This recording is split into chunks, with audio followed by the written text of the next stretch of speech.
Welcome to the DevReady Podcast, where we're helping non-techs build better technology. My name is Andrew Romeo, and today I've got with me my co-host Anthony Sapunzas. On this podcast, we're lucky enough to interview Robert Ventor. Robert is from Eazi-Tender. Eazi-Tender is a tendering system that has been built out of South Africa, and we learnt about his journey as a non-tech building a technology product. Now, Robert has significant domain knowledge in the tendering space and even in the project management space. He talks about how he managed, at points in his career, 43 projects at once, applied for over 400 tenders throughout that process, and basically eventually found what the real problem of what he was trying to solve. Now, he started off his vision and journey with a big picture plan.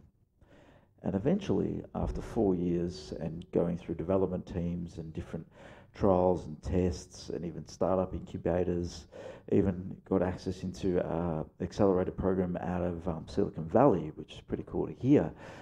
Robert found that he was focusing too big, too broadly, and actually dived into a significant problem that was in the marketplace that he could solve quickly, easily, and efficiently. You'll learn about how Robert, over this 4-year journey, was able to, about 3.5 years in, build a product in 3 months and then start picking up customers. That learning will actually inspire you to think differently about how you're building your products. Tell us a little bit about yourself and how you really got involved with Eazi-Tender and where that all came about. I've been in the project management industry for about, say, the last 10 years. Okay. And a lot of work on major projects like power stations. I did a lot of work for government projects. Mm-hmm. And you get to see how, like especially in South Africa, there hasn't been a lot of adoption in tech in that sort of project reporting space, project management space. I mean, you have your standard tools like a Microsoft Projects and all the rest of that. But if I can say the level of adoption, digital adoption in that space just really hadn't kicked off over the last, I'd say, 10 years. You know, you got your big players in the market, but it still doesn't mean that the market takes on or the market adopts that technology, either due to a high price point or to a level of complexity. Okay. So for me, like I ran multiple projects. I think at one stage I was probably running about 43 projects at one go. Within the construction space. That's a lot of projects. And yeah, a lot of projects, a little bit of sleep. Yes, I imagine so. And I eventually just started creating my own tools, whether they were in Excel. I think I managed to create a program management dashboard out of Excel. Okay. Because there's no way you can run that many projects and try reports on them and try to keep on top of things without having the right kind of systems in place. Yeah. And my employers at the time were just not interested in any form of technology that could simplify that. You know, once again, that's a cost point for them. Yes. So I eventually designed my own construction project management software. But when I say design, I have no technical background at all. Mm-hmm. So the only way that I could do that is I actually created it through Wix, because that's the only way I could envision that. Okay. So it's sort of like a website builder. Wix. Yep. And I created my entire sort of software, the construction project management software designed through that. Mm-hmm.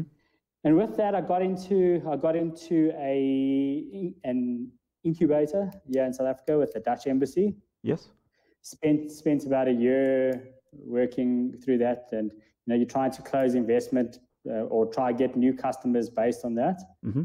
And once again, without a technical co-founder, without any technical co-founder, I thought we could go and raise the money with what I've designed and the few customers that were keen to sign up.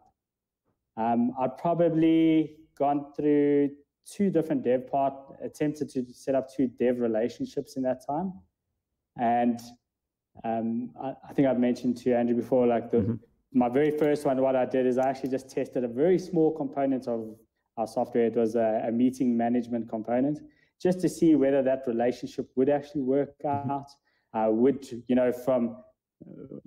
I articulating what a developer needs to see and hear? And is the developer giving me what I envisage? And that, I think we probably worked together for about 6 months, and eventually I pulled the plug on that I need to know that whatever I'm putting, if I'm getting the customers to the table, and I need to know that whoever my development partner would have been would be able to deliver on that. So first and foremost, you went in and put your concepts down in Wix. Did you create like just a flow website in terms of how the whole website would look and feel? Is that where you started? Yeah, so I think it was for the look and feel, but also for the information flow or the data flow, if we can call it that. A lot of people come up with an idea and it still becomes a bit disjointed. You either have a very deep technical understanding and then it's not user friendly. Yes. Or it's the other way around. You've created this thing, but it has no technical merit behind it. Get it. Okay. So that's where you started. So what was your first dev team attempt? Was that the attempt where you tested something out, or did you go in and just look for someone to actually take on the whole project and deliver the thing from start to finish? So initially I wanted to get somebody to do the whole project. But I mean, in terms of the sort of size of the scope of work for that design or that entire construction project management software, I think just my design document for that is about 264 pages. Significant. So they had plenty of content to go off. Yes. Yeah. So initially what I decided to do is just take one component out of all of that and test that and see whether this particular developer could do this component or develop this component. But it was an interesting, if I can say, an interesting exercise to run. Okay. Because firstly, that's my official first dev sprint, if I could call it that. Yes. And I think from there, like you kind of start to see the difference between, you have an idea, whether you're an entrepreneur or whether you're from a corporate background or whatever, coming in with an idea doesn't mean it necessarily translates to some proper piece of software. No, really, it's all about that execution, right? You may as many ideas out there in the marketplace, and generally there could be 101 people who have the same idea as you, but really how you execute it is number one. So take us through. Yeah. So you started off, you did a test with that developer. What happened? So you really didn't get much value out of the first step, or how did that approach go? Yeah, so essentially he did develop what I was looking for, but in terms of how long this process took, and what that final sort of look and feel, and from a customer or customer experience component, I don't think that product would have sold. It had the functionality, but from a customer experience, guys don't want something that you're not going to buy $1 million house if it looks like a $5,000 house. If I can put it like that, you know what I mean? Yeah. So then that team, were they like a local team? Did you go to a web developer? How did you find them? How did you find the team and then judge that they could do it initially? So this was just somebody that was in my network. He sits at a CIO level or CTO level within the corporate business, but runs his own dev business on the side as well. Okay. And he had big clients. He had guys like Massmart and things. So he had very big clients, but just like I think when looking to go into relationships like that, you also have to understand what their capacity is and their level of interest. Yep. Is it just a side project, or do they really have capacity for that? Get it. So did you jump into that relationship looking for a dev partner to actually assist you through the process? Was that the type of arrangement you were establishing? Yeah. So essentially, I wanted a dev partner for this. Maybe someone that I could build that entire software together with over the long term. Quite happy to sort of do whatever the equity splits were. Just so I could get something out there. Yeah. So the challenge that we find with that sort of world, I think you sort of stumbled across it, is yes, you can go out into the marketplace and hunt down people that might do an equity split, but then when money gets a little bit tight, those companies generally go and follow the money trail. So it becomes a little bit challenging for them because they are seen, if you're going to go out there and do that, they're technically an investor in your product, but then they're also delivering on the investment. So they've really got a two-pronged approach here. So they're paying one for these resources, but then they've got to manage a project and work through collectively. So it does become challenging to find the right person to do that. So I'd love to see how the rest of that journey went. And then you touch that up. How did you find that your project manager experience in the construction industry mapped over to your first dev sprint and in the software space? Yeah, that's a good question. one of my biggest strengths in project management would be project planning. Okay. So a lot of like I mentioned earlier, I created a design document of 260 odd pages. Yeah. So for me, bringing that into that space, like I think it helped quite a lot. Like you can foresee sort of what the process needs to be in terms of, the way you build your product. So I think that helped a lot. I think it was just more my lack of understanding in terms of how the dev side and the dev relationship works. That technical experience of what leads up to a sprint. How do you bring that all together in order to create a product? The way that I create a product now in comparison to then are worlds apart. Yeah. So did you find it challenging trying to gauge what they were telling you was right about the feature, or how long things should take and what their estimations were? And if they had problems, were they throwing things out to you and they was going above your head and you weren't sure that they were actually addressing them properly? Yeah, so for me, one of the biggest challenges there was that, if the person's giving you based on their limited capacity, that build can take something where, if they estimate it to be 2, 3, 4 weeks or whatever for a small component, and it takes 2 or 3 months, I think that adds to a level of frustration between the two parties. You know what I mean? Get it. So was that the challenge of they're not allocating resources to the project, or just them underestimating in totality? I think so. The challenge was the element of capacity and time, but then also on what was delivered as the final product.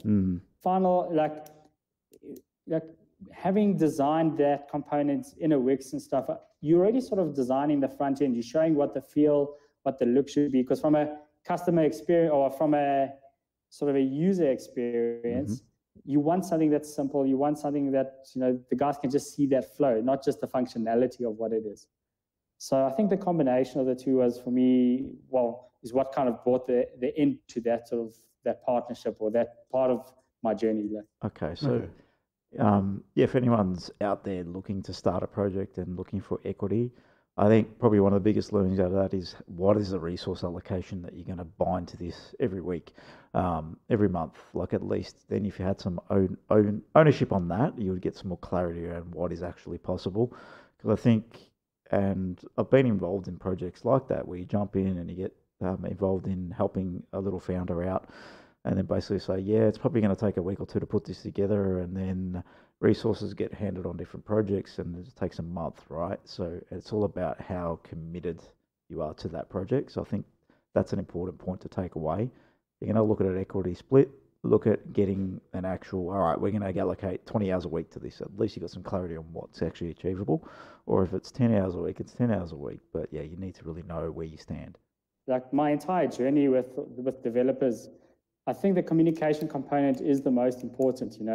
If guys are just open and honest, and upfront and say, listen, I've only got 5 hours a week for you, or I've got the 20 hours or whatever it may be, that really is a key component. Like I'm the type of person that if you tell me you're going to be able to do this within this particular timeline, I will action every other component of that strategy around that. So I can't tell you how many times I've gone to customers, even within the last year, and said, okay, well, this will be ready at this point. And gone and got the business, gone and lined it up. And guys were like, as soon as we see that, we'll pay you the money. Get it. And the delivery on the other side of that component, it just doesn't happen. So I think that communication structure is probably the biggest, one of the biggest components to whether product or product relationship really fails or succeeds. Yep, it's communication's key, especially when you're maintaining a lot of moving pieces at once. So you can imagine, from having 47 projects running at a time, having all that in the right order and all teeing up and lining up, and then you having your communication based around that, and then your other strategies. One part fails, it's just a domino effect and blows everything out. Yeah, absolutely. In terms of your product, so you're looking at managing projects, and it was delivered to the construction space. Was that correct, or is it not in that space at all? The entire product feature in itself had to combine 3 components. So obviously I was looking at a cloud solution that would, bring everything into one workspace. So it would be tendering, would be the actual project management that happens down on site. Okay. And then obviously in project procurement. Yes. Because what I found is that there are so many different solutions for each component. So, I might use one software for this, one software for that, one software for this. And sometimes there's very little integration between any of those. So eventually I'm using 10 different tools to work on one project where, like from the experience that I had over the last 10 years in that space, bringing one solution into one space would really help a lot of people. And once again, that improves the communication structure on a project between myself, an engineer, an architect, the site manager. Everyone's on the same page. So for me, that was the intention behind that. That was intention. That was a problem you're trying to solve, basically. Get it? Okay. So in terms of, you've moved on from that previous developer now. What was your next step? So you tested him, or those guys didn't work. What did you end up doing next? So I'd come out of that incubator, and I got invited to an accelerator in the US called One Traction. Okay. And what that program, the particular program that I was invited to, is to build your MVP product in I think it was a 12-week period. Very intense program, but you had to have had a technical co-founder with you. They give you the tools. They give you the tools in terms of what you could use to build your MVP, but within such a short space of time to try and learn like a product prototyping tool is quite, I think, overwhelming in a sense if you're not a technical person. It's probably to deliver something that quickly. An MVP, if you have no background. Yeah, you'd need a significant background there. Yeah, so I managed to stay in that program for about 6 weeks, but then I just couldn't do anything more. I couldn't, even if I had to have brought in a partner at that point for them to kind of understand what's happening in this program and only have 6 weeks left to deliver, would be next to impossible. I'd stepped out of that program, unfortunately, I think regrettably as well. If I could have stayed in there, I think that could have changed many things. A boy working from South Africa, working with a Silicon Valley program could have really been a game changer. Can I ask a question about how you applied for that and how you actually got accepted? Because some people might be interested in that. So I do a lot of networking on LinkedIn. Okay. If that's probably my best place for growing my business, and it's really shown this year. But during that period, I'd done a ton of networking in that space, trying to find investors, trying to reach out into other programs, trying to see where I could, out of South Africa, where could I try get some form of expansion or growth with what I had. And I'd come across somebody who'd seen what I was doing. I met with one of his partners here, and from there they'd gone through my whole strategy and recommended that I get invited into that program. Oh, very but good. it is by invite only from what I saw. Okay. Get it. So just fortunate, right person, right place, right time. Oh, wrong technical person. But in essence, it's a good point there. You've actually networked, you've gone out, you've put yourself out there, and actually been searching for some help. And you found it, right? So it's not generally right person, right time. But sometimes, if you put yourself out there, you will find something that's going to help. But I'm wondering, did they know that you're non-technical walking into that, and did they offer some help around that, or just expected you to go in and take it on?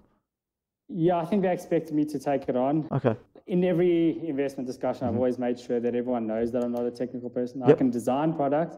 I can sort of, create the concept and the strategy and everything around it, but definitely nowhere near.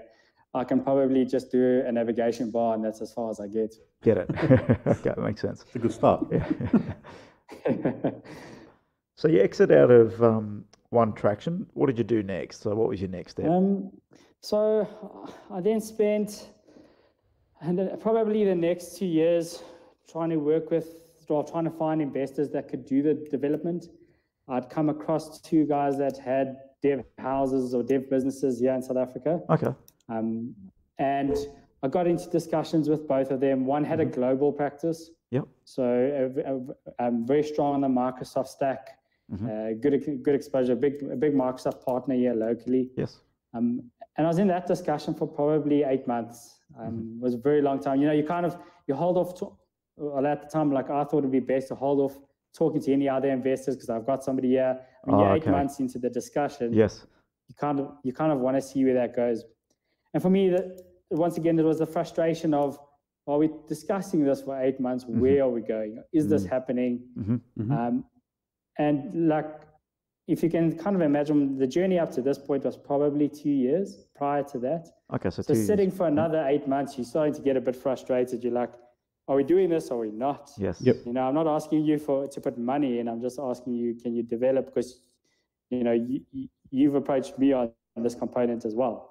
Yeah, so you're almost 3 years in now and still no product to show. You've got a product design, 260 pages of documentation, you've got a Wix platform, you've tested some developers, and you're in this conversation and thinking, probably getting a little bit frustrated, I would imagine, at this stage. Yeah, no commitment. Absolutely. Like, you want to see some form of progress. Yes. Everyone around you as well wants to see some form of progress. You know, the guys don't want to just see you as the guy that has the idea. Yeah, get it.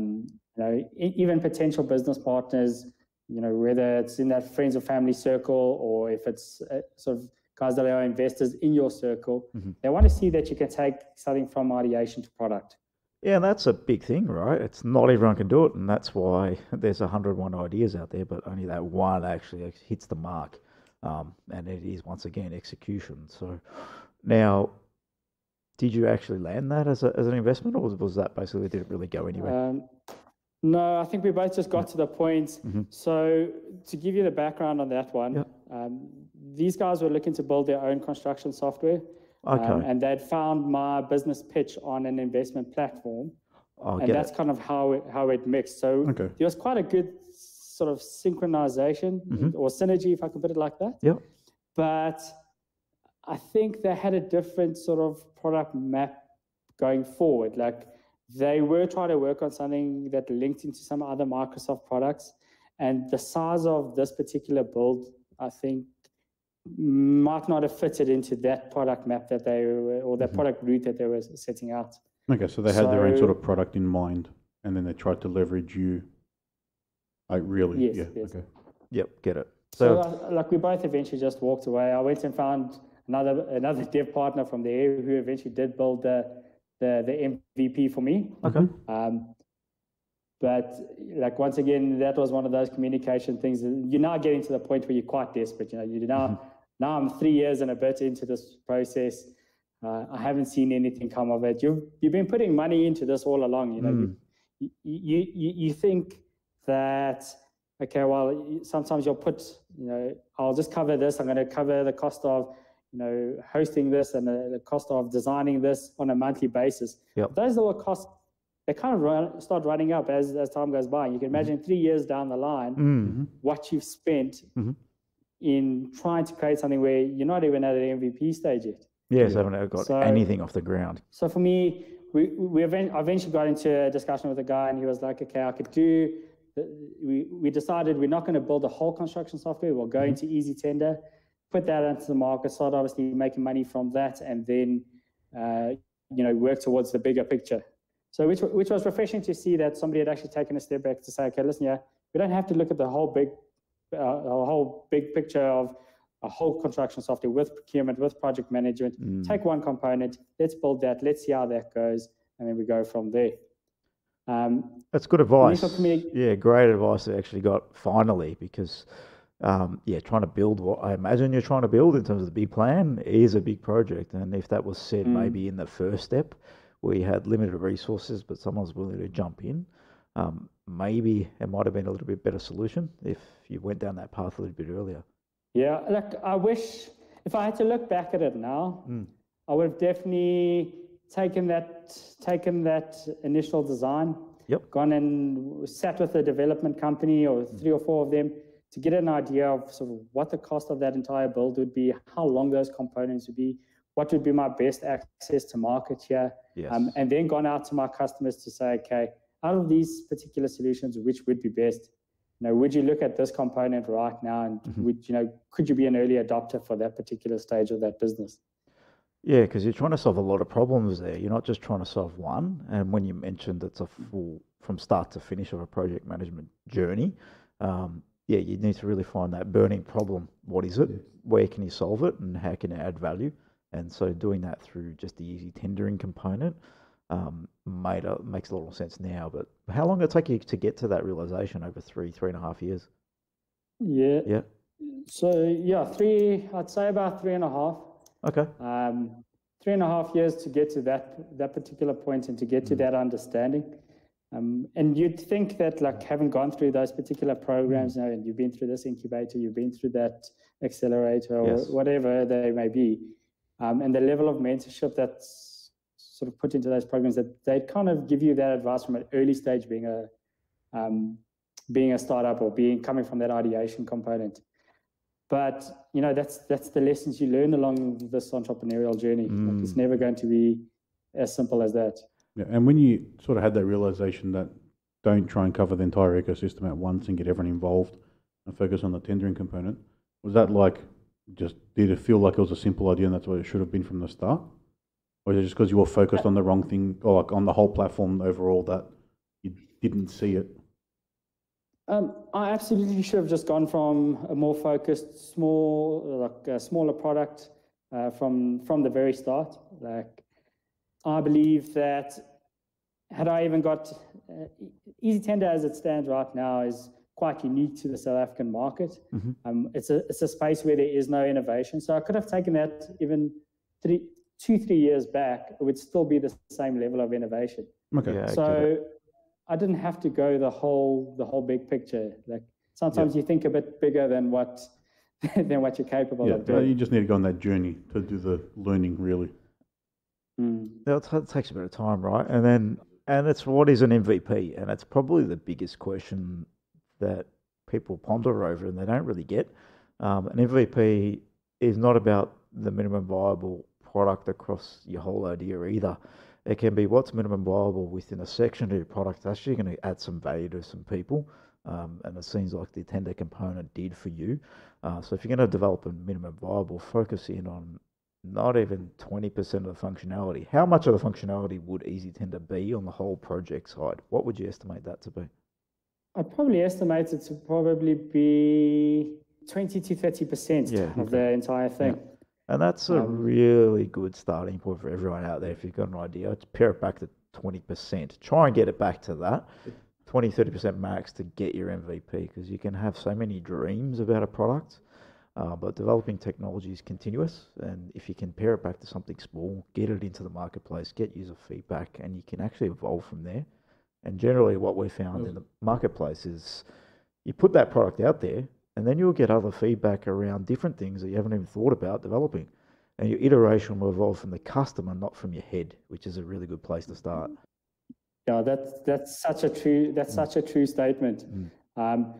Like, when we look at what I've done with that initial MVP with Eazi-Tender, like, we were literally just trying to cut down the administrative component in tendering by at least 50%. Okay. And that's a big pain point for something where you're spending maybe 100 hours on. If you can cut that down to 50 hours, and that level of effort can be focused on that remaining 50 hours that you would have used could be used on, proposal management or research or client research or business development relationships. That's a big thing. I think that had I just looked at that focus point, that's a big pain point to relieve. Yeah. It definitely comes down to that. You don't have to, you could just solve one problem. If you can solve one problem, you'll get a client. Yes. And that's, instead of saying on the 20 to 30% of the functionality, I'm not sure where I read this or who coined the term, but it's minimum value product. So don't build the minimum viable, build the minimum product that's going to bring you value. Not the minimum thing that's can run majority of it or a chunk of it. It's focus on the feature that's going to bring the most value as quick as possible. So you're saying if you can cut down that time in a small task, you will find the customers. There will be someone who can use that and do it. Yeah, it's adding value directly to them. So focusing on the value first. And I think what you said there, you got to a bigger problem than the problem you originally started out was building a platform that everyone could communicate across the product, the journey of project management, and that was from tendering all the way through. But the real problem that you've really got to now is solving something very specific, so it's a little bit more niche. So it's how do we save time within the tendering process. So it is more of a niche. It's an easier target market than trying to encapsulate everyone across the whole chain of project management. So I think there's probably quite a bit of learning there. Yeah, absolutely. For us, the I had a very good understanding of how that tendering process worked. I mean, I'd been consulting while trying to get this business off the go. I think I'd done probably 400 tenders myself over the last 3 years prior to the beginning of this year. Get it. All right. You start to apply a lot of those sort of pain points into, okay, well, our product could actually help sort this out and this out and this out. Yes. And then take that to market and ask people, show them what it does, but what kind of pain point that it solves. And for me, I did that in the early stages. I think I'd probably sat with 12 customers in the first month, and we all got to the basic understanding that I'm going to cut out 50% of your admin work here. Yes. And in comparison to what my competitors at that particular moment in time are offering, there's a lot more of a value add. So even though it's such a simple product, it addresses the pain point, and it adds more value than what they're currently using. Get it.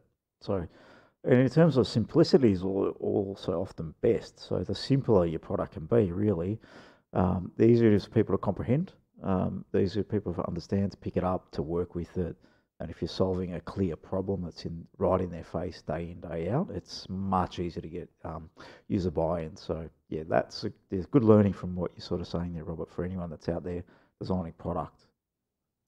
Yeah, definitely. I think that, I mean, had we tried to make this thing too complex, once again, I always look at the customer experience. When you log into a product and you want to use this, how complex is that to use? I've used some project scheduling tools before where I probably need an Oxford dictionary just to get through the first 5 weeks of using that level of software. And then trying to understand acronyms. So trying to address something, a simple pain point in a simple manner, and if you can do that, you'll get customers. You might not get a massive market or whatever, but you'll start to figure out where your product fit really lies. And for us, that's been our journey in the last year. Okay. Our product has evolved in such a way that my initial product, that MVP, has changed the way that we do business, or the way that Eazi-Tender has an offering to market, if I could put it that. Initially, we went in, we looked at one side of the market to say, okay, how do we cut down 50% of the pain and the struggle that you feel in that tendering space? Yes. And then we looked at the other side of the market that, in terms of who manages these tenders, how do they manage it? How digital is that process? Is there any innovation in that process? And our product has kind of evolved into a two-sided, one for the client, one for the institution that manages tenders. And you wouldn't believe how that actually just happened in the space of 1 month. Yeah, that's a bit quicker than 3 years, isn't it? Yeah. So it's incredible to see, like you mentioned earlier, that you can create this minimal viable product, right? This MVP. But based on what you experience and what the customers are experiencing, your product can just evolve out of that. You don't even need to look at what, like right now, I probably still won't look at that entire construction software. Like I want to see how Eazi-Tender evolves and the additional components that have sort of factored around that. Because that's a place now that you're working in. Obviously, you've got generating customers from getting feedback from evolving that product. So how did you approach it now? Do you have a technical partner on board? Do you have some advisors on board? What's been the tipping point to actually? Yeah, absolutely. So I've got a new partner, a new dev team on board. Guys that were a bit more flexible than the guys that did the MVP. And just in the fact that, you want a progressive unit. You want a team that, if I've got customers that come on board and they say, okay, well, we like how Eazi-Tender works, but can we do this, this, and this with it as well? Yes. Having that, so that was our pivotal moment. Like we had a new group of guys who were like, yes, bring that project on. We can definitely do this.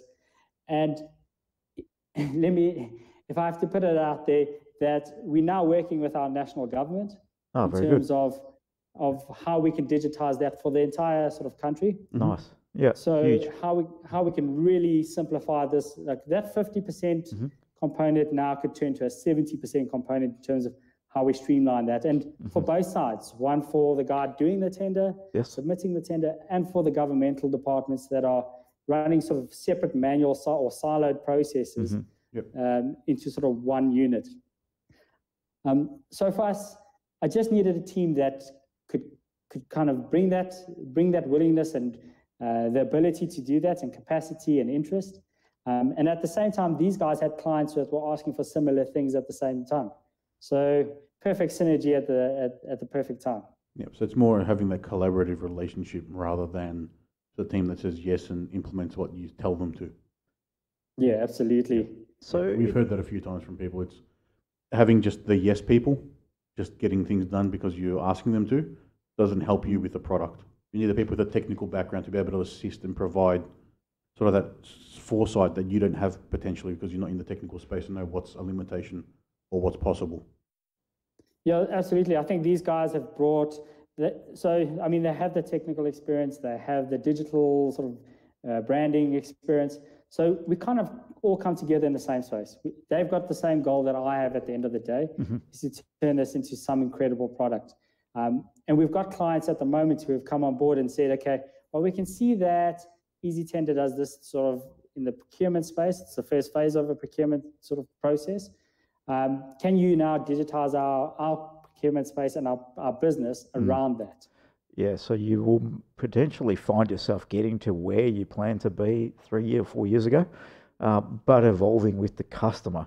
Because, once you're solving one problem, I'll ask you if you can solve another. That's another important point. Solve one key problem well, and eventually your customers will get you to where they want to be, which is maybe where you planned anyway.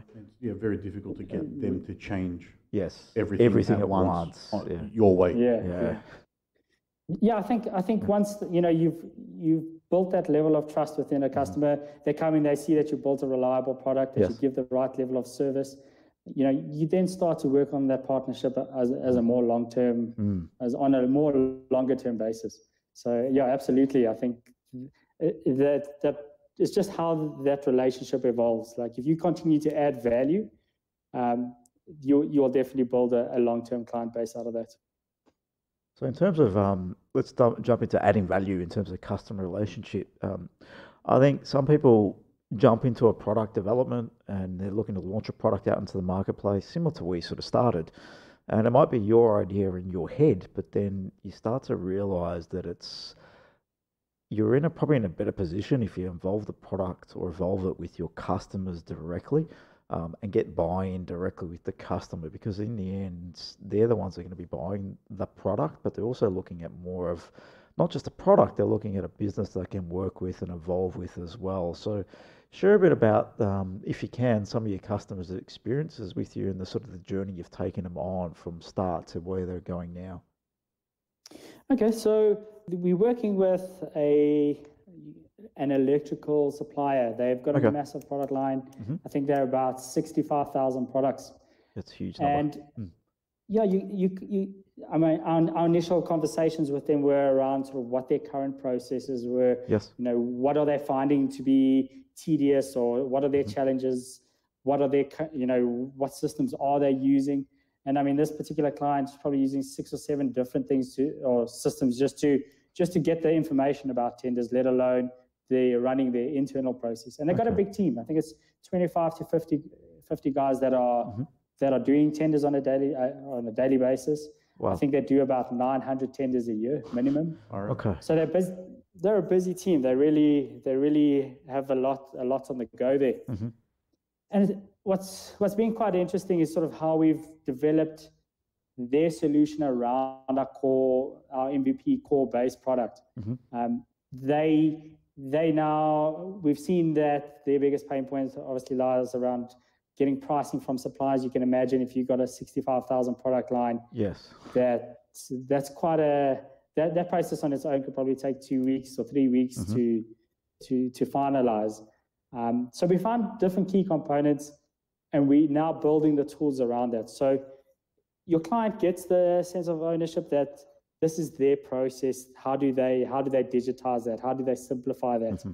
And you build that we've built that into our core system. So we have the sort of central data points for them where it gives them the key information, but we build around their process.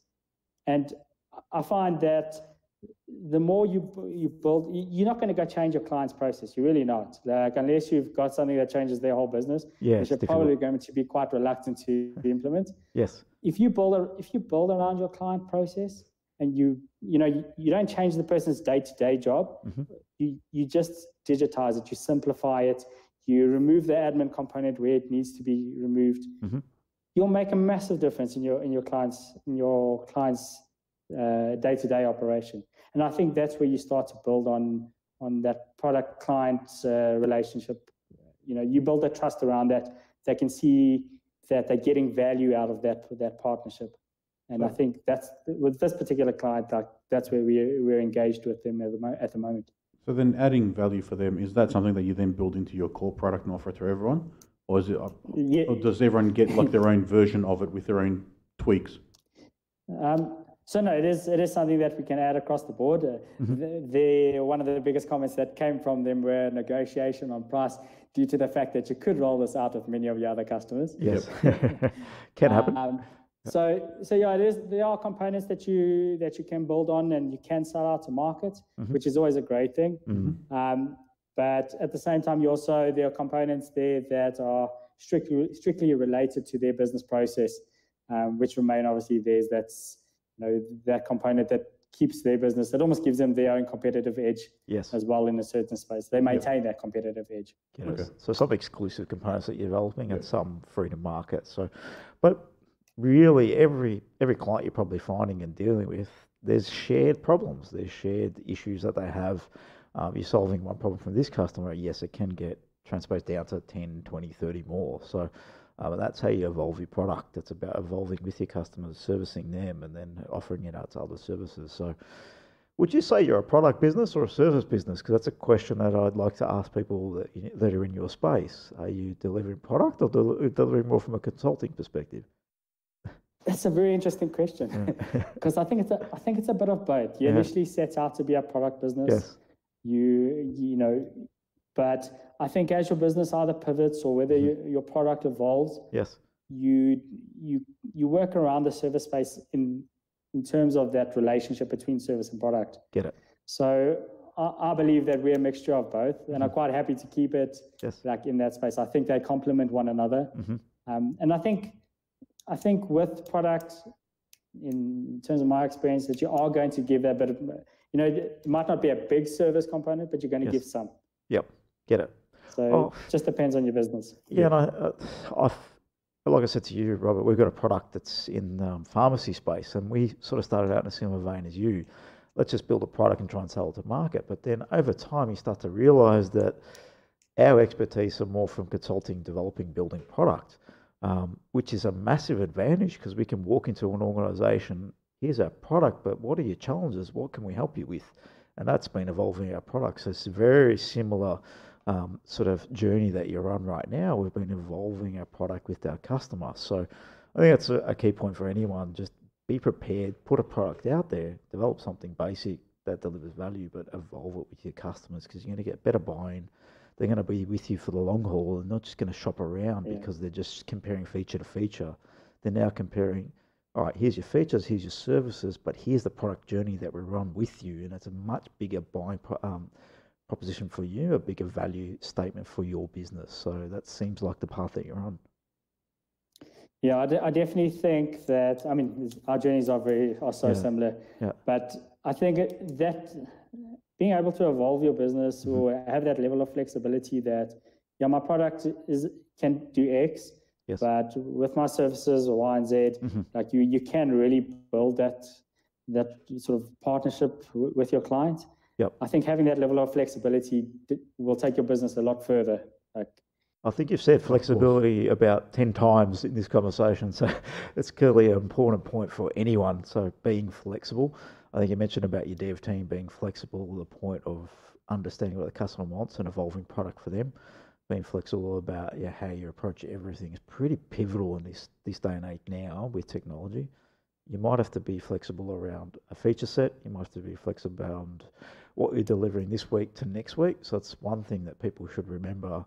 Don't get too stuck in on a product and a 2-year development. Be flexible around what you're doing day to day, week to week, month to month, and evolve with your customer. Especially in the early stages. Yeah, early stages. Be open to what change. you think your product will be, like Yes. your entire construction project management platform, and what ends up happening could be completely different, or a slight part of it, or Yes. something you didn't even think of. Yeah, correct. Depends how, where you go and where you see the interest. Yeah, so it becomes more of an entrepreneurial journey rather than a product building journey, because you are looking at solving problems, right? And you're finding problems along the way, and you've found a key problem. So let's solve that first. And finally, you've delivered that, and now you evolve from there. So You sort of lose that just when you get to scale. Though. yeah, you can lose that at So scale. if you get to 10, 20, 30, 40,000 customers, you're not going to be able to service them at the same level. Same level you are now. You're going to have, this is a fixed product. Yes. What affects most people, right? That's what we develop.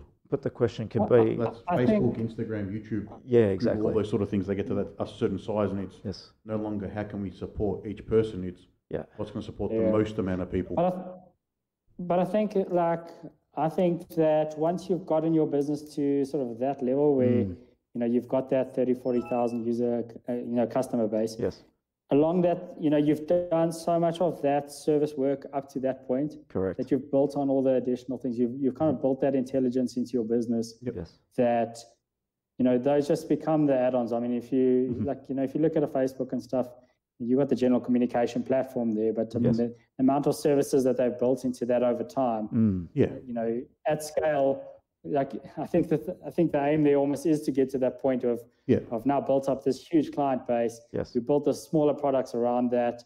At a large scale, that turns like a medium business into a massive business. Yeah. So different level altogether. So I think it's about retention and how to get more people in. Yes. Yeah, absolutely. Well, I think the point is really what we're trying to say here is build a product, build with customers. You're going to solve a lot more customers' problems, and eventually you get to a tipping point where customers come to you because of the service you're delivering to all the other customers in the feature set. Yeah. And eventually you've solved enough problems that your feature set is big enough to service a mass market. Yeah. And that's probably where you're headed to, but it takes a lot longer than people think. Yeah, just be flexible in the beginning and have the ability to move and pivot and change with the growing needs and demands. I think it's a case of realizing that is going to be a journey. It's not going to be a quick thing. Correct. And sort of just have that flexibility along the way. Don't be too stuck into, okay, well, this was my idea and that's where we're going. Yes. Your business is going to evolve every day. Your product will evolve all the time. It's just about having, I think, the key partnership is what do your customers want? What do they need? And just build that relationship. Your product will build around that. Yeah.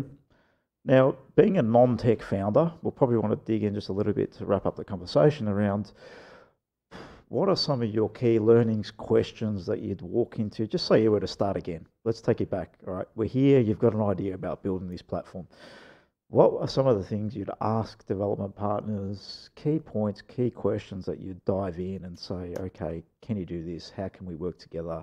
Or what's a collaboration journey? What would you tell yourself? Yeah, what would you tell yourself? That you need to know. Maybe that way it's probably easier. I think there's a book that could be written. It's not the first person that said that. If I really had to look back at my journey now, and if I were to start a new product, yes, I would do this in such a different way. Like I would basically create a very simple version of what I want. Speak to a few customers first to see whether there is definite interest. Instead of trying to go build this massive program and then try and see what I can do. And then go and sit with the technical guys. Go and understand firstly, what would be the best kind of technology to build this on, what would the cost be in this, and try and merge the two in terms of what that client is really looking for. Do they want something that's cloud-based? Do they want something, do they need access to that information all the time? And from a development perspective, I start to look at partners that already work or have developed products in that space. So not just going to a group of guys that, you're developers, but have you ever done a tendering system? Have you ever done a project management system? If these guys only specialize in e-commerce, they'll never say no to the work. Don't get me wrong. If I come there and I say, I've got $1 million for you, yes, they're going to take the work. Yeah. But at the end of the day, you want a team that have had experience in that space, who can really give you the insights in terms of when they've built that kind of a product before, that they had these kind of challenges, so they can really share insight with you in that space. I think one of the key points there around that is sometimes it can be hard to find people that have built the exact same thing, just so people listening. So you don't have to find someone that's built the exact same product that you're trying to build. I think conceptually, you're trying to find someone that's can understand and work with you on the industry, but also then you're trying to build a SaaS product, right? A product that can sit in the marketplace and have different types of users and just get a feel of the type of technology they've delivered before, the type of scale that delivered before, because sometimes it can be challenging to find the same people that delivered exact product or slightly similar variants. No, you're right. Yeah, so that's just a point that I'd raise around that one there. No, that is a valid point, that. But yeah, so I want to know that they've got the right level of experience, and that they would give you the right guidance along that journey.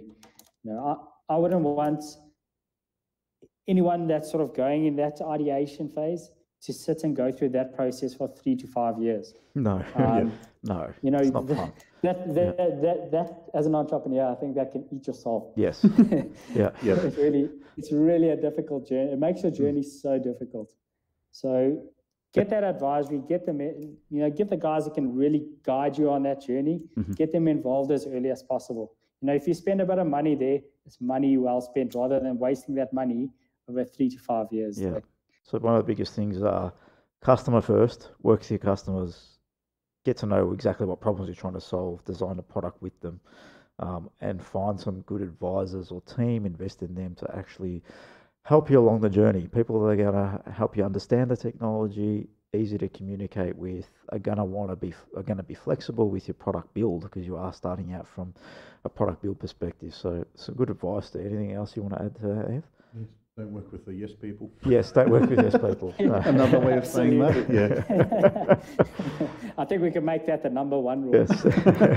But people are going to challenge you, yes, both technically and your business model and your thinking, because yes, if you're working with good tech teams that have done it before and helped people along the journey, they're going to have different questions. They're going to know what works in the space, what sort of challenges that you may have, and just be prepared to listen to good people that have had good experience in the space. The only thing they would lack if they haven't built a similar tool is having solved that problem the first time. Yes.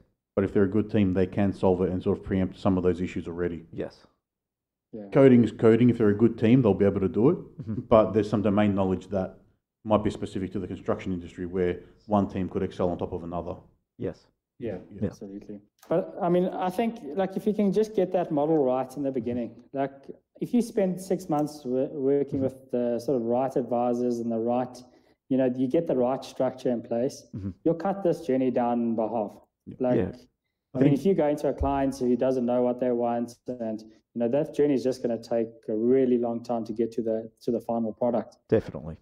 Get the right advisory team together. Really sit and work with the guys that are professionals in that space. You'll cut down that time to market at least by half. I think most people are just stuck in the problem of not knowing what the right path should be. Correct, yeah. So if you had known that an advisor would help you up the front and finding a team that works with you, then you would have taken that move. Yeah, right away. Hindsight, like they say, is always a great thing. So when you're going through something, it's hard to know that there's another way.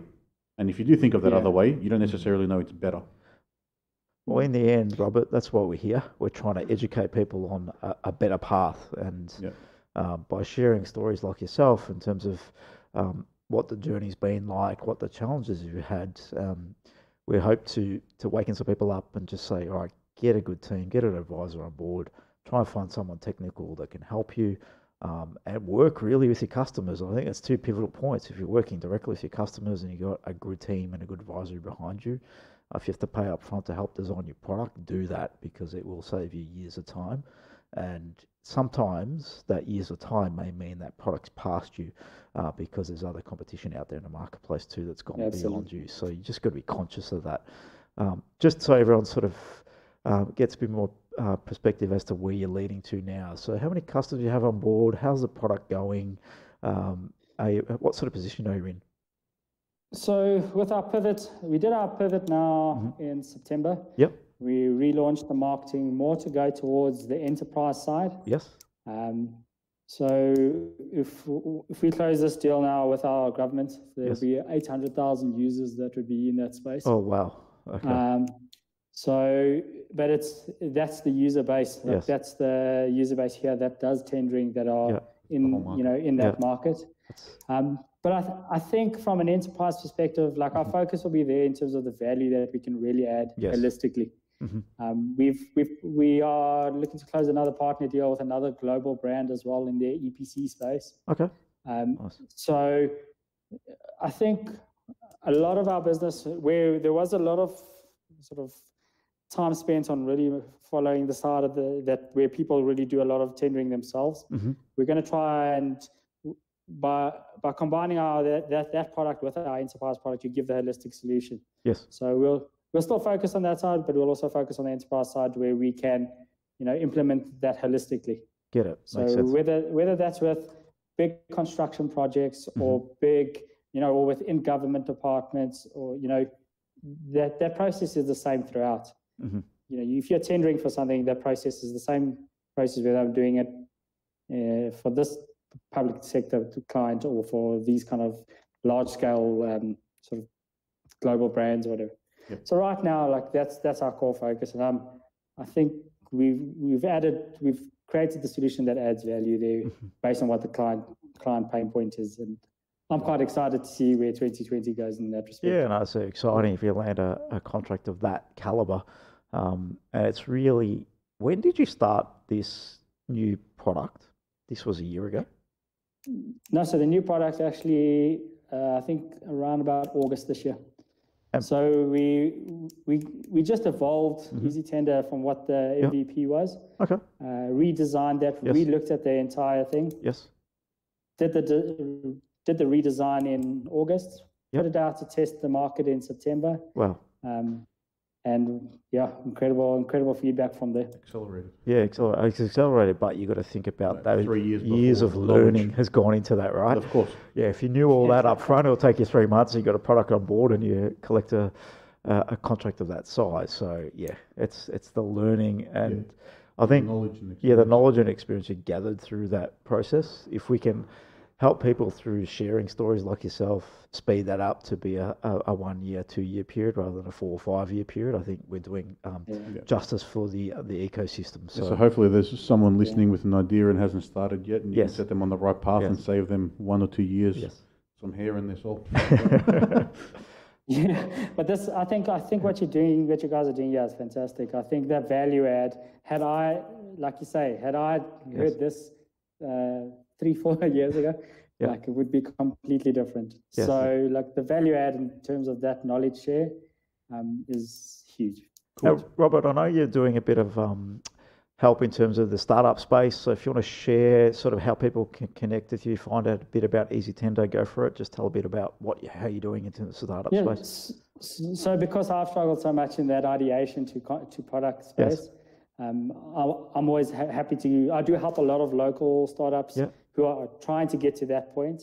I try to get them to market a lot quicker than what I did. Very good. So giving back. The best platform to get a hold of me is either on our website, so www.eazi-tender.com. It's EAZI. Yep. EAZI.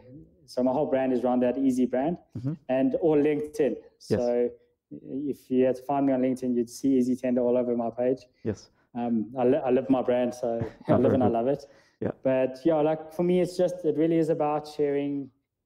If I can help any entrepreneur just get to market a bit quicker, a bit of advice, it can be the smallest thing. Like I help guys just with how to improve a company profile or something. Yes. Like just to share that knowledge that's taken me so long to gain, and I'm happy to do it. No, very good. So if anyone wants to reach out to another founder on his success journey, feel free to reach out to Robert. So we'll put your details in on the show notes and how they can connect. So Thanks, Robert. Thanks for Thanks joining for that. us. Really appreciate you taking the time out in your day just to share your story Yep. and your journey thus far. And good luck landing that contract. Yes, good luck.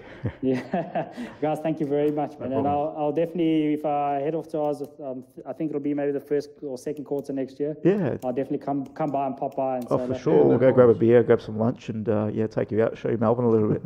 Sounds good. Yeah, sounds like a plan. All right, Cheers, guys. Robert. Thanks so much. Eh? Thank you.